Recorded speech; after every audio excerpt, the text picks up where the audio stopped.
Mike, how you doing? I'm doing great, sir. Thank you for taking the time this morning. I appreciate it. Thank you. You're coming around to the area on, you're going to be at the Schubert Theater here in Boston, March 11th, the Strand in Providence, April 1st.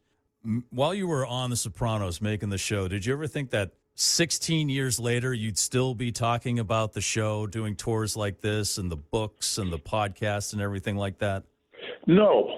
I honestly, I never did. We never did, and we had talked about it, Michael and myself, and I think the reason for that is, well, first of all, during the pandemic, it was like the number one or two show that was being watched during the pandemic.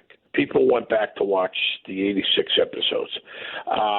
We realized that there was a new generation of kids watching this, kids in their teens and 20s and even 30s, but kids that were too young to watch it the first time around. Their parents watched it. They were young, and now, they're 22 years old, 21 years old, and they're watching it. And there's obviously, back then there was no Twitter, there was no Instagram, there was no, the social media wasn't there.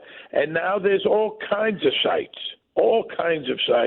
about The Soprano and their clothing and this and that. And so when we started the podcast during the pandemic, we had over 250,000 people average watching each one.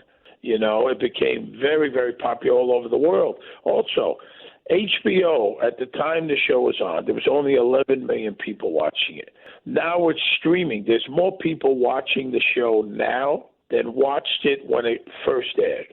All over the world. I'm telling you, everywhere. Yeah. And so, in turn, the show became extremely popular again.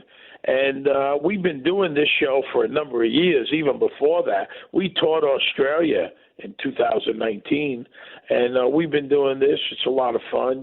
We tell stories, and it's comedy driven, and we give you a little peek behind the curtain, and we have a great comic with us, Joey Cola, and we show clips and slides, and it's a lot of fun. We do a Q&A with the audience, So and we get people from all ages. We get, 75-year-olds, 80-year-olds to, 18-year-olds.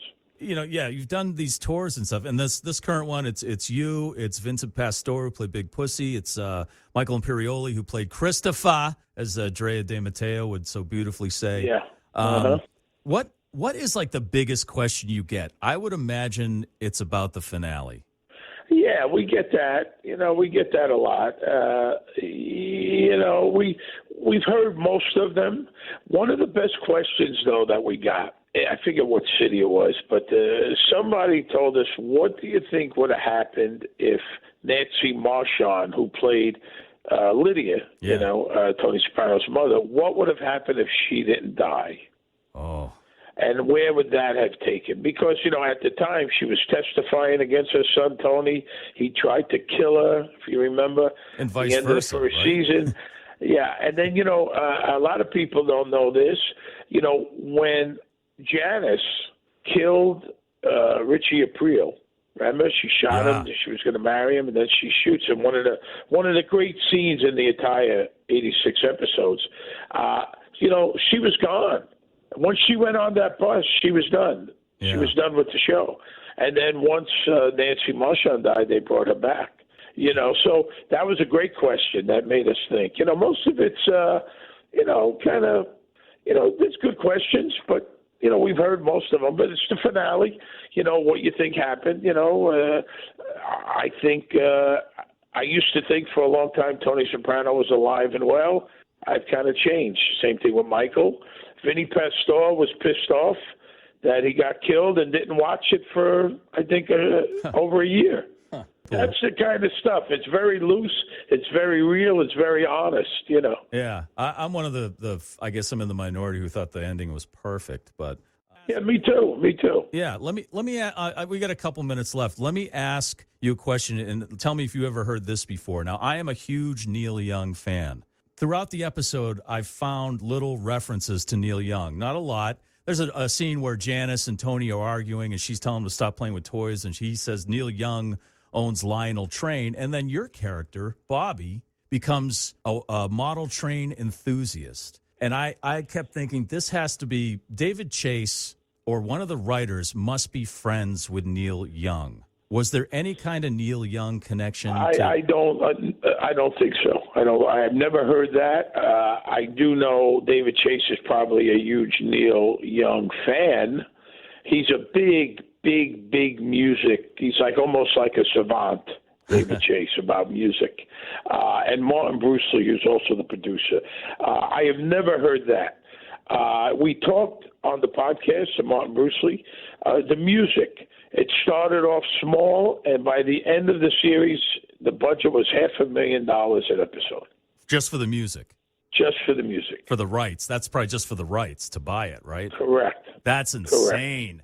That's insane. Yeah, but it shows you how. I mean, if you think about it, there was no generic stuff. It was Sinatra, it was Dean Martin, it was Nat King Cole. You know what I mean? And yes, there was new artists where you go, hey man, I heard that song. This is wonderful, and they look it up, and yeah, that's the truth. I mean, the budget was huge, and it was very tedious. I mean. You know how long it took them to decide on Don't Stop Believing?